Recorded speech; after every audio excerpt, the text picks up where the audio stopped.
You're handed two identical envelopes. One contains twice as much money as the other. You pick one at random, open it, and find $200 inside. Now you're offered a choice. Keep your $200 or swap for the other envelope instead. Simple enough, right?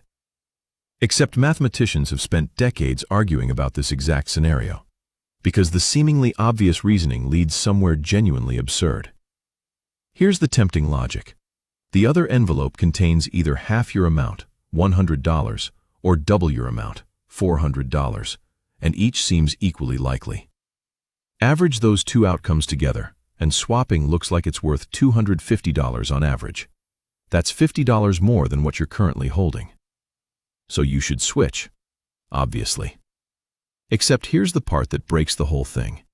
That exact same reasoning applies no matter which envelope you're holding, and no matter what amount is inside it. Open the other envelope instead, and the identical logic tells you to switch back. Swap again, and it tells you to switch once more. Following the reasoning honestly, you'd want to keep swapping forever, gaining value with every single trade, which is obviously impossible since the total money in the room never changes.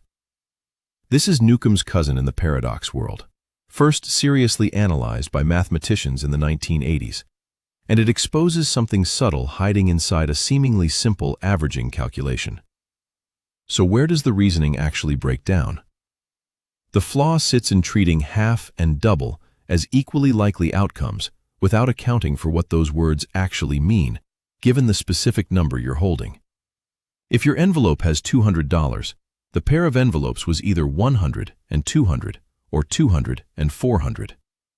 Those two scenarios don't necessarily carry equal probability just because the maths of the swap looks symmetric on paper. The actual likelihood depends entirely on how the original amounts were decided before you ever opened anything. Information the simple averaging calculation quietly throws away. Once you build a specific, complete model of how the amounts were chosen in advance, the paradox resolves itself. The average benefit of switching turns out to be exactly zero, precisely what basic symmetry would suggest all along. There genuinely is no advantage to swapping. The eerie part is how convincing the flawed version feels while you're inside it. Each individual step in the faulty reasoning sounds completely reasonable on its own. It's only the full chain, followed all the way through to its impossible conclusion, that reveals something's gone wrong. Mathematician commentators studying this puzzle have pointed out something worth sitting with beyond the specific envelopes. This exact structure, a calculation that feels locally correct at every single step while producing a globally impossible result, shows up in far more places than party tricks with money. Some economists have pointed to structurally similar reasoning errors in certain investment strategies, where each individual trade looks statistically favorable in isolation, while the overall strategy quietly guarantees eventual ruin. The moral here isn't really about envelopes at all.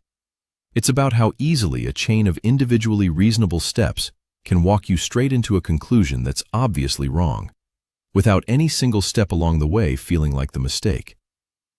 Next time a calculation tells you something suspiciously perfect, keep swapping envelopes, doubling your money, no risk anywhere in sight. The smart move probably isn't checking your maths again. It's asking where the story you're telling yourself quietly stopped matching reality.